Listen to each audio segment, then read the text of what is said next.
Hello everyone, তো আবার নিয়ে চলে আসলাম একটা নতুন ভিডিও। সকাল চলে গিয়েছিলাম আমার জায়ের ঘরে। এই হচ্ছে আমার জায়ের মা, তো উনি সমস্ত সবজি কেটে দিচ্ছিল। সেখানে বসে কিন্তু আমরা একটু ইয়ার্কি ঠাট্টাই করছিলাম সবাই মিলে। চলো দেখিয়ে দিই এখানটায় কি হবে। এখানে কচুর শাক রান্না করবে আমার জা, আর তার মধ্যে আমার ভাস্তা বউরা কি করলো, ঘরের থেকে আরো সবজি এনে দিল, মানে ওদের জন্য রান্না করার জন্য কেটে দাও, রান্না করব একটু কেটে দাও, তাই আর কি নিয়ে চলে আসলো। আমি আর কি করে বলছিলাম কাজের লোক পেয়েছো না, দাও। যাই হোক, উনি আবার সবজি কাটতে ভীষণই ভালোবাসেন, সমস্ত সবজি কিন্তু উনি কাটছিল, সেখানে আমি একটু ভিডিও করেছিলাম। আর সেখান থেকে আমি একটু কচুর মুখ নিয়ে আসলাম, এটাকেই কিন্তু আমি বানাবো পোস্ত বাটা দিয়ে। এটা খেতে তোমাদের কার কার ভালো লাগে একটু কমেন্টে জানাবে। আমাদের নিরামিষ, তাই আর কি রান্না করব বুঝতে পারছি। সকাল সকাল সেখান থেকে আমিও একটুখানি কচু নিয়ে চলে আসলাম, দিয়ে বাটা করব। বাটা দিয়ে কিন্তু অনেকটাই ভাত খাওয়া যায়, চলো তোমাদের সঙ্গে শেয়ার করে দিব। টেস্ট খেতে তো তাই আর কি ঝটপট করে কেটে নিয়ে এটাকে আমি মিক্সিতে মিক্সচার করে নিয়েছি। এটাকে কড়াইতে দিয়ে একটু ভাজা ভাজা করে নেব আর কি। কাঁচা লঙ্কা, চিনি,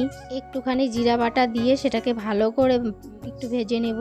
চলো আমার দেখো বাটা কিন্তু হয়ে গেছে, দেখো এখন খেয়ে নেব আমার বর আর আমি। এরা কিন্তু দই মুড়ি খেয়েছে, তাই আর কি মেয়েরা ভাত খাবে না, তো আমরা দুজনে নিয়ে বসে পড়লাম। এখানটায় রয়েছে আমের আচার, আর আমের আচার কারা কারা খেতে ভালোবাসে বলো তো? ভীষণই ভালো লাগে, তাই দেখো আমের আচার আর বাটা নিয়ে বসে পড়লাম। এগুলো দিয়ে এক থাল ভাত খেয়ে নেবো চেটে। পারলে একদিন চেষ্টা করে দেখো, ভীষণ টেস্ট লাগবে খেতে এই কচু বাটা। চলো এখন ভাত খেতে থাকি, তোমরা দেখতে থাকো। তো এখন ভাত খাবো।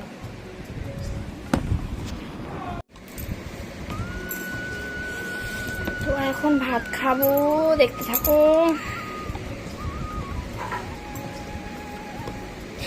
মেথিলি কি দু হ্যাঁ না বলো তো।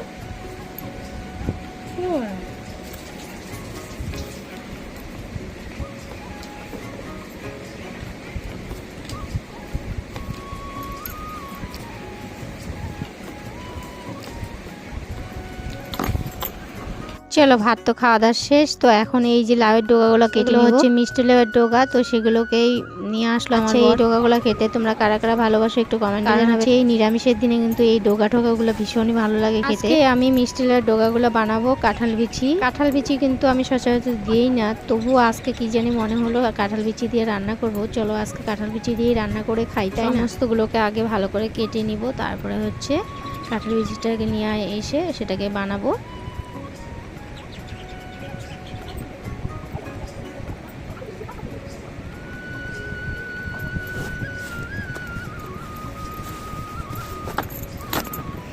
শেষ এখানে কাঁঠাল বিচি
চলো আজকে ভিডিওটা এখানে রাখছি। ভালো লাগলে লাইক সাবস্ক্রাইব করে দিও। দেখা হচ্ছে নেক্সট একটা ভিডিওতে। আমার তো আসছে, টাটা বাই।